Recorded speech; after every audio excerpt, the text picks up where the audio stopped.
no Evangelho que a felicidade não é deste mundo. Que a felicidade são momentos. Não foi pensado, não foi premeditado, não combinámos estas palavras. Mas a verdade é que eu vos vim a dizer que, para o início desta palestra, que os amigos são momentos também. Os amigos são caminhadas lado a lado. São lembranças de certos tempos, são pedaços do nosso coração, são metades que se encaixam também, não é? São afagos, são braços e, ao mesmo tempo, são abraços. E nós que aqui vimos semanalmente, também já nos podemos considerar amigos. Aquilo que nos reúne aqui a cada terça, para além, obviamente, da ajuda que nós pretendemos aqui receber e do esclarecimento que o Centro Espírita nos proporciona, é também a amizade que nos traz, não é? Pois bem, esta noite cabe-me falar-vos um bocadinho a respeito da reencarnação e da vida futura. E uma das primeiras perguntas, sejam amigos, está bem? Uma das primeiras perguntas que normalmente se coloca, é se a reencarnação realmente existe. Ou se é apenas uma crença fantasiosa, inventada e ao mesmo tempo assumida por uma parte da humanidade. Estima-se, entretanto, que pelo menos 2/3 da humanidade acreditam na reencarnação. Mas os menos esclarecidos têm por hábito dizer que a reencarnação é coisa inventada pelo Espiritismo. Nós pagamos sempre as favas. Mas não é. Não fomos nós que inventamos a reencarnação. Porque a ideia da reencarnação, que consiste em admitir para o espírito muitas experiências sucessivas e muitas existências, portanto, existe desde muito antes do Espiritismo ter aparecido. A princípio, nem se falava sequer no termo reencarnação, porque o termo reencarnação naquela época não existia. Falava-se apenas em vida, além da morte, falava-se em palingênese, desculpem lá aqui o trocadilho desta palavra, não é? Que é difícil de dizer. Ou seja, falava-se em ato de renascer. Mas, efetivamente, essa teoria veio a ser confirmada quando, em 1857, Kardec inicia as suas experiências de comunicação com o mundo invisível e os espíritos lhe vêm dizer que sim, que se trata de algo que é real. A reencarnação, nós podemos ver no Evangelho segundo o Espiritismo, no capítulo 4, tem a seguinte definição para os espíritas. É a volta da alma ou do espírito à nossa vida corporal, mas num novo corpo, novamente constituído, que nada tem a ver com o primeiro, ou seja, com os corpos anteriores. É a ação de voltarmos a um novo corpo de carne. Processo esse que se inicia logo nas primeiras manifestações da vida intrauterina. Então poderíamos dizer que reencarnar é voltar à carne. Muitas vezes utilizamos, aproveito para dizer o termo desencarnar. Estamos a mencionar que a desencarnação é a ação de sair desse corpo de carne. Então o que é que isto quer dizer de uma maneira mais simples? Quer dizer simplesmente que, eu vou utilizar o meu exemplo, que eu hoje ocupo este corpo feminino, como podem ver, com o nome de Carla, mas que em vidas anteriores eu tive outros corpos. Tive aparências e traços distintos destes. Nessas outras vidas, alguém denominou para mim mesma outros nomes próprios, também eles diferentes. Dessas experiências físicas que eu já tive, que todos nós já tivemos, porque nos podemos incluir no meu exemplo, não é? Eu moldei sentimentos, ao mesmo tempo eu acumulei tendências. Por isso eu posso dizer que dessas tendências que eu fui acumulando, umas, podemos dizer, são negativas, outras positivas, E essas todas transparecem ainda nos dias de hoje, na minha maneira de estar, na minha maneira de pensar. Assim também convosco. Entretanto, a concepção da reencarnação, ela varia entre algumas culturas, porque há quem acredite ser possível reencarnarmos em animais. Essa teoria, conhecida como metempsicose, é uma hipótese que o espiritismo descarta e que põe de lado, porque não a pode defender. E isto porquê? Porque o aperfeiçoamento do espírito reencarnado é constante. E sendo esse aperfeiçoamento constante, não há possibilidade de nós retrocedermos evolutivamente. Então, reencarnarmos novamente como um animal não faria sentido. Então, não é o facto, por exemplo, vou usar agora assim uma expressão e vocês imaginem alguém com cara de macaco. Não é o facto de alguém que se parecer, por exemplo, com um gorila, que faz dele a reencarnação de um ser proveniente dessa mesma espécie. Não podemos associar as coisas assim. Ai, aquele se calhar já foi gorila, porque tem cá uma cara. Não, isso não tem lógica alguma, não é? Mas o que é que nós dizemos mais sobre a reencarnação? Para nós espíritas, nós afirmamos que a reencarnação é uma verdadeira chave. E vocês sabem que as chaves abrem portas, pelo menos, não é? Porquê é que nós associamos a reencarnação a uma chave? Porque é uma chave que realmente vem decifrar, ele está a rir, todos os enigmas da nossa vida. Só a reencarnação explica as diferenças de personalidade. As diferenças de personalidade que ainda esta semana eu vi entre duas gêmeas, em que uma escavacou uma casa de banho inteira, num ato de revolta, e a outra, impávida e serena, dizia, envergonhada, ela é gêmea, mas não somos nada iguais. Não é? Só a reencarnação justifica isso e mostra como é que isso funciona, não é? Só a reencarnação também nos explica, por exemplo, a inteligência nuns e a falta de inteligência noutros, a presença da saúde aqui, da doença acolá e por aí adiante. Só ela explica também, sei lá, as misérias, que à primeira vista a nós nos parecem não ter razão de ser, mas que elas são justas, se apresentam como herança do nosso passado e que agora vêm para nos servir de alavanca à nossa perfectibilidade. Assim consta no livro O Céu e o Inferno. Então a reencarnação é bem mais importante do que nós, se calhar, do que a importância que nós lhe atribuímos no nosso dia-a-dia. E por isso vale a pena falarmos sobre ela aqui, tantas vezes quantas forem necessárias. Porque a reencarnação justifica o porquê de alguns se encontrarem numa condição moral inferior e é a única que nos oferece também a possibilidade de nós resgatarmos os tais erros que ouvíamos há bocadinho mencionar no Evangelho. Então, figurativamente falando, nós podemos dizer que a reencarnação se assemelha a uma escada.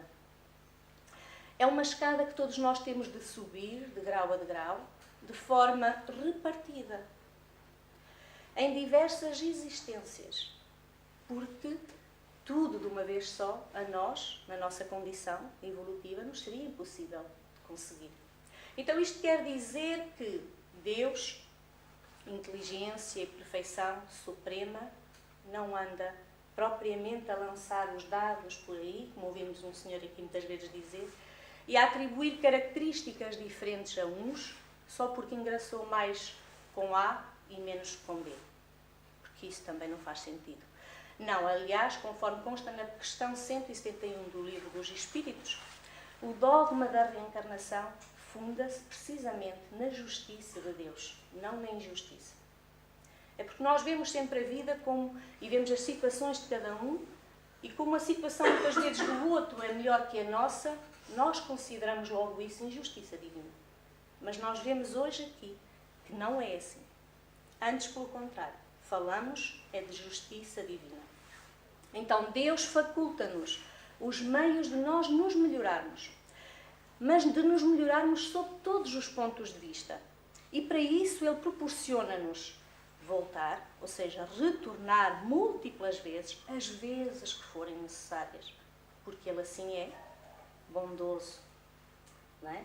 Em todo o seu conjunto, para que nós possamos, pouco a pouco, que Ele sabe que nós caminhamos devagarinho, para que nós possamos realizar em novas existências, em consecutivas existências, o que nós não fizemos ou não concluímos nas outras anteriores provas.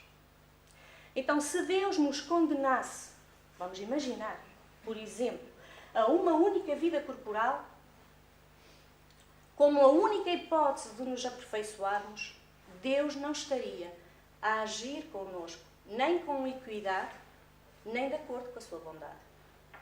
Onde é que estaria aplicada a sua justiça se Ele entregar, por exemplo, que é a nossa maneira, vimos isso como uma injustiça, se Ele entrega a uns um filho inteligentíssimo, se Ele entrega a outros um filho surdo, cego e mudo? Que Deus é esse que dá a dor a uns e que dá, parece que, a sorte a outros. Esse Deus nós não queremos. Com esse Deus ninguém se iria identificar. Esse Deus, aliás, volto a dizer, não faz também qualquer sentido. Então, embora seja verdade, e nós podemos constatar, que há vidas, ou seja, de que há dolorosas reencarnações por aí, que as há, nós podemos ver, agora que sabemos de todo o processo, que essas vidas, que essas reencarnações dolorosas, significam uma tremenda luta expiatória para essas almas. E nós podemos ver, por exemplo, essas situações em casos como o mongolismo, a hidrocefalia, a cegueira, a paralisia e tantas outras. Que são vidas, efetivamente, aos nossos olhos muito difíceis, parecem até paradas. Há momentos em que há pessoas que se questionam e dizem: mas o que é que ele está a fazer neste mundo? Aquela vida não é uma vida em vão, porque tudo tem um propósito de ser. Não é? Essas reencarnações, assim, mais difíceis, mais carregadas de dor, são recursos angustiosos, sim, mas são recursos necessários, bastante necessários, que funcionam para nosso benefício, para o benefício do reequilíbrio daquela mente, em virtude da sua inferioridade, em virtude da necessidade que aquele ser traz consigo de se reajustar com as leis divinas que em tempos contrariou. Então é o mesmo que dizermos assim: está tudo certo, mesmo que a nós tantas vezes nos pareça errado. Mas mesmo assim, mesmo diante destas evidências, normal que muita gente não se queira ficar por aquilo que defende apenas o espiritismo, e é normal ainda que haja gente que diga: mas mesmo assim não há maneira para acreditar na reencarnação. E eu digo-vos isto que parece contraditório, mas vocês vão perceber que não é. Quando alguém nos diz isso, nós devemos dizer desde logo: não dá mesmo. Não dá mesmo para acreditar na reencarnação. Porque não se trata de acreditar. A reencarnação é um facto. Um facto que passou por um processo de pesquisas, passou por um processo de estudo, até se tornar numa verdade indiscutível. Portanto, estamos a falar de um facto. São vários os pesquisadores que chegaram a essas conclusões. Nem todos eles espíritas. Alguns deles são espíritas, mas a maior parte deles não são. Então, por exemplo, e vocês conhecem, e já nos ouviram aqui falar, talvez, de Ian Stevenson, não é? Que registou mais de 3.000 casos de recordações de vidas passadas. Também podemos referir aqui Jim Tucker. Jim Tucker acaba por ser hoje em dia o precursor do trabalho do Ian Stevenson. Também poderíamos referir aqui o Dr. Hernani Guimarães de Andrade, que já desencarnou, que é autor de um livro que se chama Reencarnação no Brasil. É um livro de estudo também de casos, bastante interessante e fácil de leitura. Poderíamos referir ainda aqui Brian Weiss, quem não conhece esse autor, tem livros conhecidíssimos. E até podíamos referir aqui a alguém que consta ali dos nossos livros, a doutora Glaucia Lima, que é uma psiquiatra a residir em Portugal, que também já fez um estudo sobre terapias regressivas e que nós até já tivemos o prazer de ter aqui connosco. Existem, para além destes, outros historiadores, outros pesquisadores, por assim dizer, mas destes que eu mencionei há realmente esse aspecto interessante, para referir é que destes todos, só a doutora Gláucia, só o doutor Hernani Guimarães de Andrade é que são espíritas. E os outros? Os outros não o são, mas, ironicamente ou não, dedicam a sua vida a estudar um dos princípios básicos do espiritismo, que é a reencarnação. E fundamentam os seus estudos dizendo-nos que existem 4 grandes evidências científicas para que a reencarnação seja realmente a tal verdade indiscutível. Então eles falam-nos, e vocês sabem, já ouviram falar também, certamente, nos meninos prodígio, crianças que revelam capacidades muito acima das consideradas normais, se bem que isso do padrão normal também tem muito que se lhe diga, não é? Crianças que, por exemplo, com poucos anos de idade, falam 5, 6, 7 línguas diferentes, sem nunca ninguém lhes ter ensinado, ou que tocam algum instrumento musical também, sem nunca terem tido a oportunidade de o aprender, mas fazem-no com naturalidade. Falam-nos ainda das crianças que se lembram das vidas passadas. Existem, inclusivamente, filmes conhecidos que trazem para todos nós um bocadinho dessas histórias, não é? Que não são, efetivamente, apenas histórias de enredo, mas que são fundamentadas em casos reais.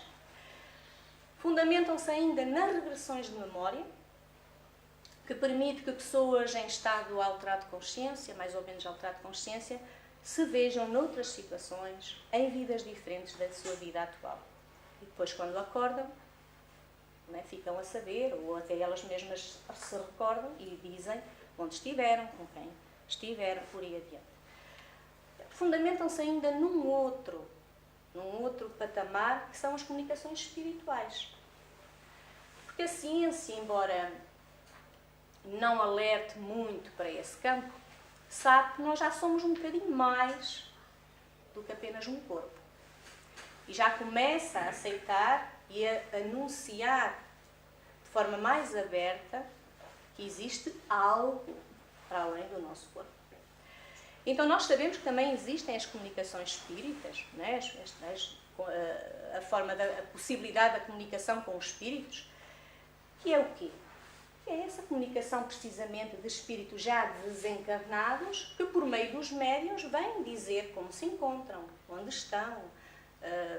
E nós lembramos-nos, por exemplo, existem muitos médiuns, atenção, mas lembramos-nos, por exemplo, das cartas do além que o próprio Chico Xavier, nas suas reuniões públicas, tantas vezes, não é, recebia dos irmãos já desencarnados e que depois ele, naquele momento, entregava às pessoas que ali se encontravam.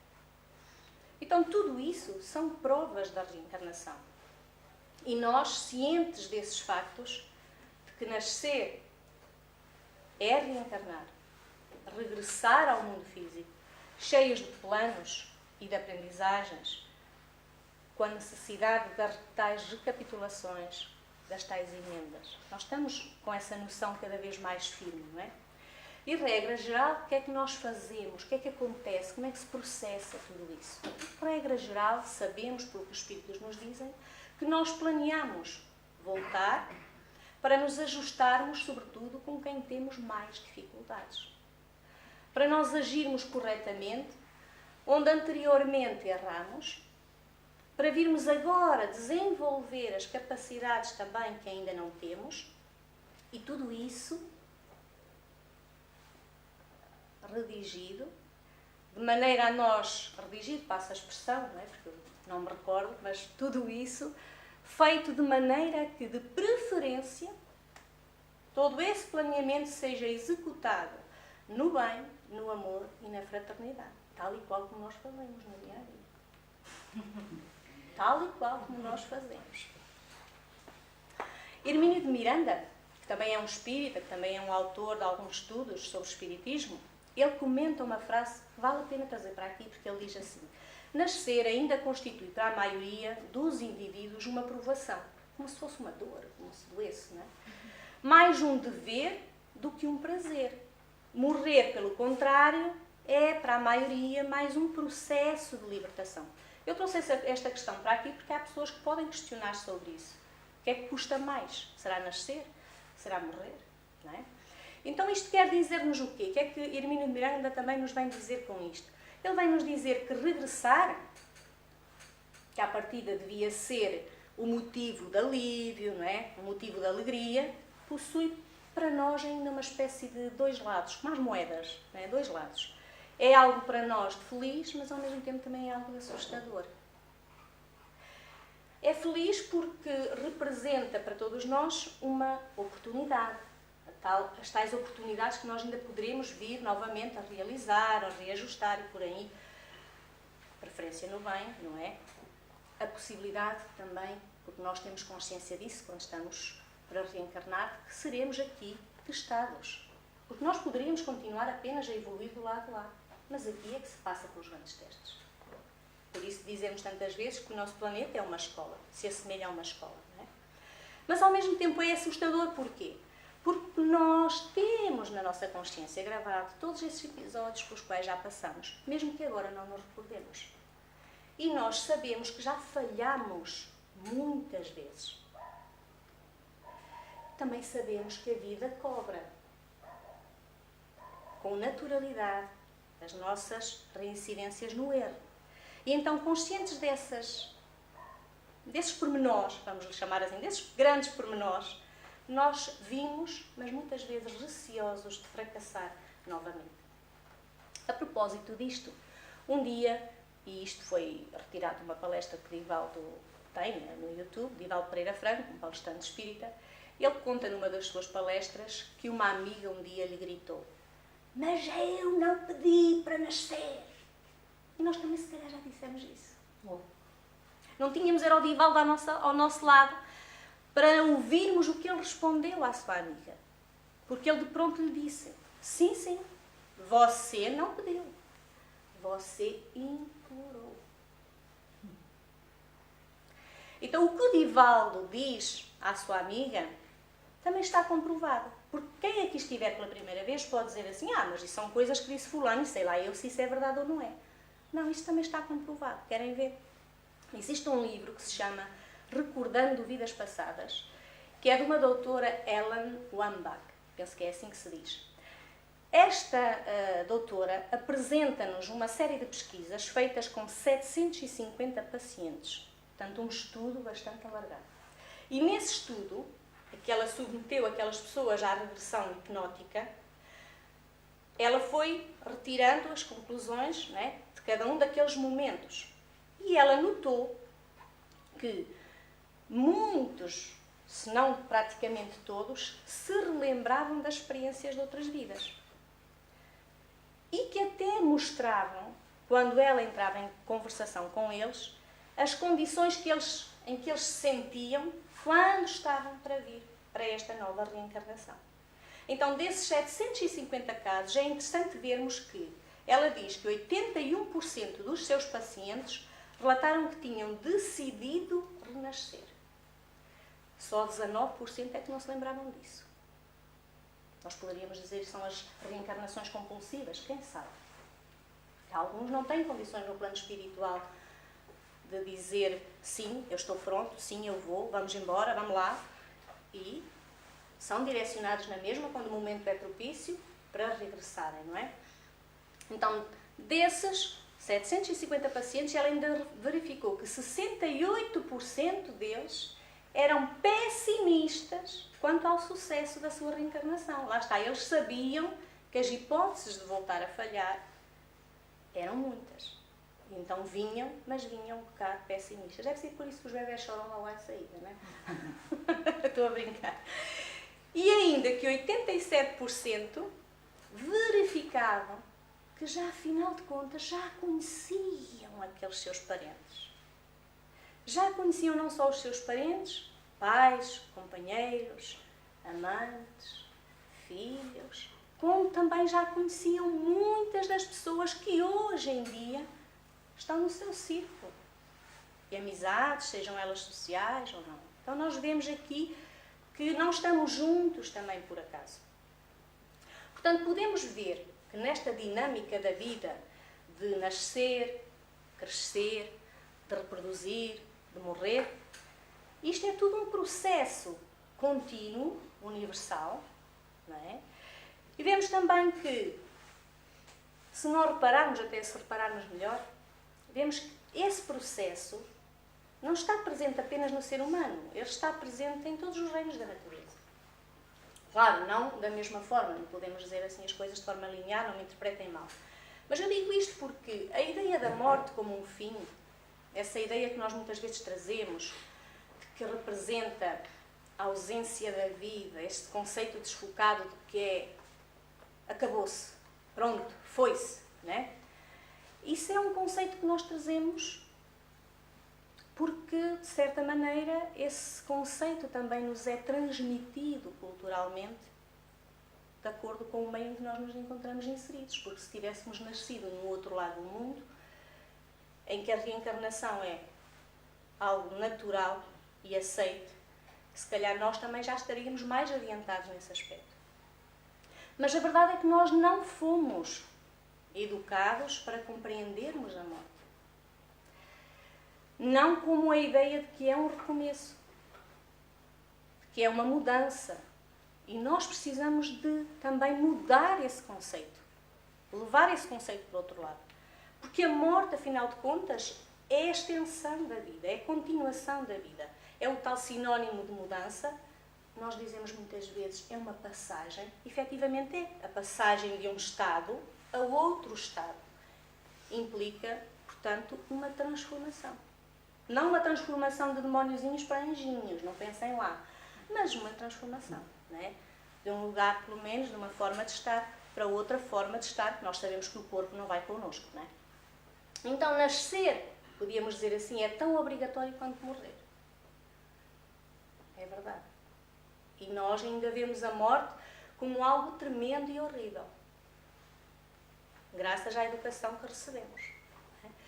Mas se pensarmos na tal questão da natureza, nós percebemos que é natural que assim seja. Porque, olhem, não existe planta sem a morte da semente. A semente teve que romper para que a planta nascesse, não é? Não existe embrião sem a morte do óvulo e do espermatozoide. Não existe borboleta sem a morte da lagarta. E podíamos continuar por aí. Porque a morte, afinal de contas, precisamos também entender que aqui é um bocadinho associada à ideia da reencarnação, é esse ponto de partida para o início de algo novo. É uma fronteira, por assim dizer, entre aquilo que é um passado e aquilo que é o que será o nosso futuro. E Joana de Ângeles, nós sabemos que ela tem uma consciência que nós ainda estamos longe de alcançar, ela convida-nos a pensarmos na morte diariamente.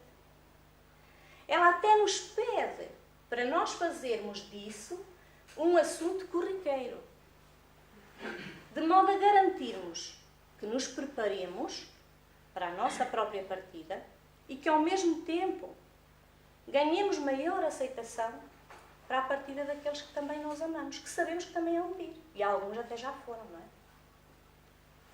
Então há que desmistificar esta ideia da morte. E a reencarnação assenta ali como uma luva para justificar tudo isto. Há que usarmos, diz Joana de Ângeles, usar a própria morte. E agora vocês perguntam-se como? Mas Joana diz-nos assim: usem a própria morte como meio de progredir, matando hoje o vosso lado inferior, as vossas más tendências, para que a cada dia possa cada um nascer melhores que ontem, sempre na perspectiva de amanhã virmos a ser melhores que hoje. Interessantíssimo. Não é? Também assim dizia Confúcio, porque o filósofo dizia muitas vezes uma frase que até é conhecida, que ele dizia assim: aprenda a viver bem e bem saberás morrer. Portanto, no fundo, ele dizia-nos que diante dessa passagem, já ele considerava obrigatória, porque é uma verdade, da qual nós não escaparemos, não é? Ele vai nos dizer que não são nem as posses, não são os cargos, não vai ser o estatuto que nós tivemos aqui durante a vida que nos vai assegurar o regresso à pátria espiritual em paz. Mas sim o bem que nós tivermos praticado. O desprendimento, o perdão, a paz que tivermos semeado. Eu vou acrescentar as amizades que tivermos criado. Já o Espírito Emmanuel, tem outra advertência bastante interessante, porque ele diz-nos assim: a morte, no sentido da ausência da vida, só é admissível quando o espírito está estagnado no mal. Quando o espírito está estagnado no mal, diz ele, sem vislumbrar o bem, sem vislumbrar o amor, nesse patamar, o indivíduo está morto. Porque não está voltado para as questões da vida, não é? Mas, mesmo assim, sabemos que está morto temporariamente, diz Emmanuel. Pois só se fica nesse patamar, não é? Nessa linha de conduta, até nós desejarmos novamente seguir em direção do bem. Então a morte, a única morte que poderíamos considerar é essa. Então nós vamos, e deveríamos todos, era, como eu disse há bocadinho, exercitar o tal desprendimento.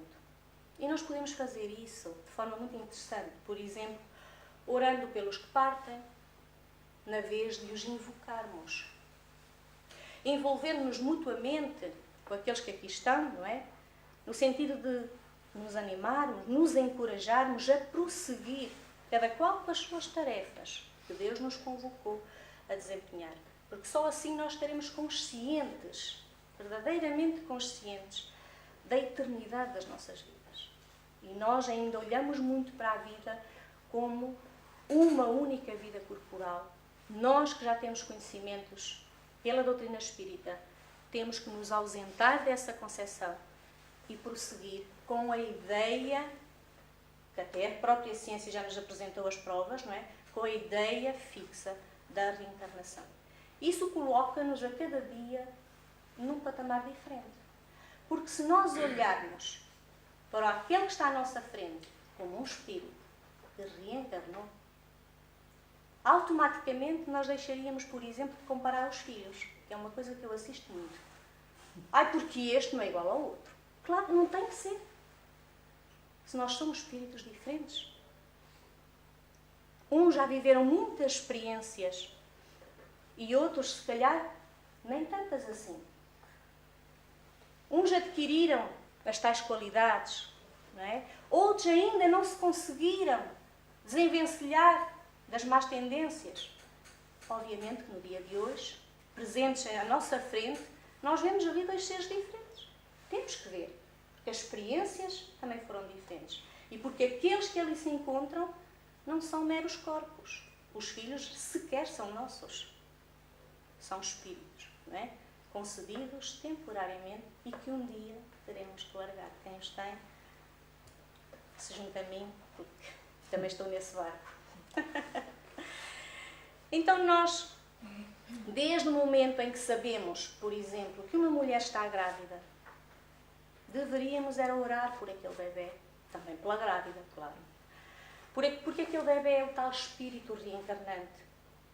Orar para que ele se sinta fortalecido, para que ele se sinta amado, para que ele se sinta acolhido, dando-lhe a coragem e o bem-estar para que ele venha recomeçar a nova vida, não já naquele processo de angústia e de pessimismo, em que aqueles 80 e tal % dos pacientes da doutora Ellen manifestaram que vinham.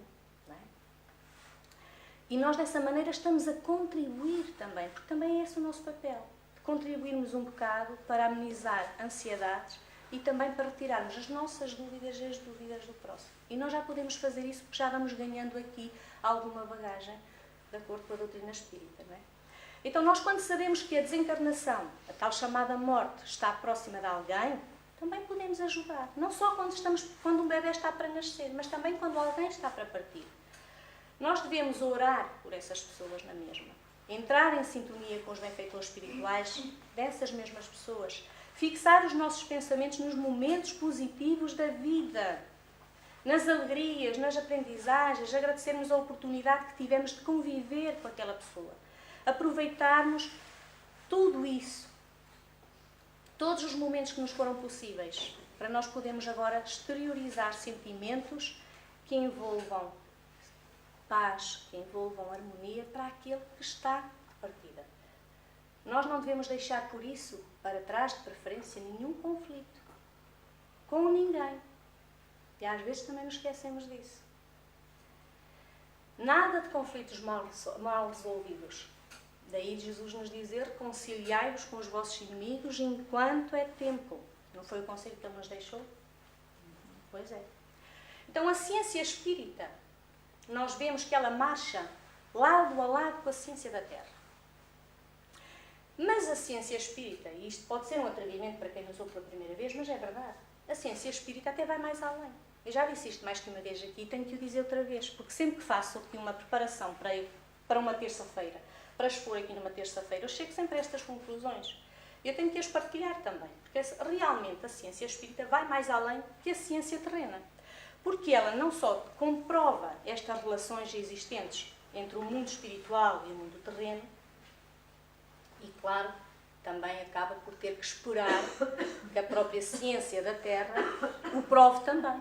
Porque já vimos que se caminhar sozinha, caminhar a sós fica difícil para a maioria da humanidade, que ainda se rege muito só pelas questões científicas e não pelas questões espirituais. Então, nascer, morrer, renascer, progredir ainda, tal é a lei. Já ouviram esta frase aqui, não é? Esta frase espelha muito bem a filosofia espírita. Ela retrata as leis da natureza, das quais ninguém pode fugir. Então, a reencarnação, podíamos dizer, não só nos prova a existência das vidas sucessivas, como também nos prova a imortalidade da alma, e isso transfere para nós a nossa cota-parte de responsabilidade em tudo aquilo que fazemos, dizemos, por aí adiante. Até falamos, não é? Porque nós temos de ter também presente de que tudo quanto dizemos, tudo quanto fazemos, tudo quanto pensamos, tudo quanto falamos, vai repercutir-se, seja já na vida atual, seja numa futura reencarnação. Não podemos esquecer mais que cada um semeia hoje a sua próxima realidade. E isto é um alerta. É um alerta importantíssimo que também não deveríamos esquecer no nosso dia-a-dia. Porque cada passo que damos, cada gesto da nossa parte, cada palavra, tanto pode servir, vejam bem, para ajudar, para apoiar, como pode servir para denegrir, para fazer maus julgamentos, para criar inimizades e por aí adiante. Para nos comprometer no nosso futuro próximo, não é? Numa futura reencarnação. Então, para encerrar, eu vou terminar com um texto que encontrei numa das nossas revistas, que achei este texto bastante engraçado. Ele foi redigido por Richard Simonetti, que a nossa colega Fatinha, na semana passada, mencionou na sua palestra também. Mencionou o espírita Richard Simonetti. E ele exprime, de uma maneira assim bastante agradável, como é que nós devemos encarar a vida, mas sobretudo como nós devemos olhar para a morte. Então ele diz assim: quando observamos da praia um veleiro a afastar-se da costa, navegando o mar adentro, impelido pela brisa matinal, nós estamos diante de um espetáculo de beleza rara. O barco, impulsionado pela força dos ventos, vai ganhando o mar azul e parece cada vez menor. É verdade. Nós começamos a vê-lo cada vez mais distante, achamos que ele está cada vez menor. Não demora muito e só podemos contemplar um pequeno ponto branco, lá na linha remota do horizonte, onde o mar e o céu se encontram. Quem observa o veleiro assumir-se na linha do horizonte, certamente exclamará: já se foi. Terá sumido? Terá evaporado? Não. Apenas o perdemos de vista. O barco continua do mesmo tamanho, com a mesma capacidade que tinha quando estava próximo de nós. Continua tão capaz quanto antes de levar ao porto de destino as cargas recebidas. O veleiro não se evaporou, apenas não o podemos ver. Mas ele continua o mesmo. E talvez no exato instante em que alguém diz já se foi, haverá outras vozes do além a dizer já lá vem. É muito interessante. Assim é a morte, diz Richard Simonetti. Quando o veleiro parte, levando a preciosa carga de um amor que nos foi caro, e o vemos assumir na linha que separa o visível do invisível, nós dizemos já se foi. Terá sumido, terá evaporado, lá está. Mas não, nós apenas o perdemos então de vista, como eu disse. Não é? Esse ser que nós amamos continua o mesmo. A sua capacidade mental não se perdeu. Ele perdeu apenas foi o corpo. As suas conquistas seguem intactas, da mesma forma que quando estava ao nosso lado. Conserva o mesmo afeto que nutria por nós, pois nada se perde a não ser o corpo físico que não mais necessita agora no outro lado.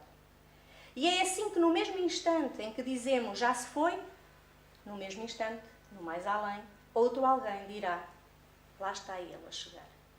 Ele ou ela, não é? Então chegou ao destino com as aquisições feitas durante a vida terrena, porque a vida jamais se interrompe, jamais oferece mudanças espetaculares. Lá está, ninguém só porque chega ao lado de lá vira um santinho. Uma vez que a natureza também não dá saltos. Então, se a natureza não dá saltos, não é o homem que vai dar um salto de um diabinho aqui e um santinho do lado onde vai. Cada um leva a sua carga de vícios, assim como cada um leva a sua carga de virtudes, de afetos, de desafetos, até que se resolva por desfazer-se do que julgar desnecessário. A vida é feita de partidas e chegadas, de idas e vindas. Assim, o que para uns parece ser a partida, para outros é a chegada. Um dia partimos do mundo espiritual na recepção do mundo físico. Noutro, partimos daqui para o espiritual. Num constante ir e vir. Como viajantes da imortalidade que somos todos nós. Muito giro, não é? Pronto. Obrigada pela vossa atenção.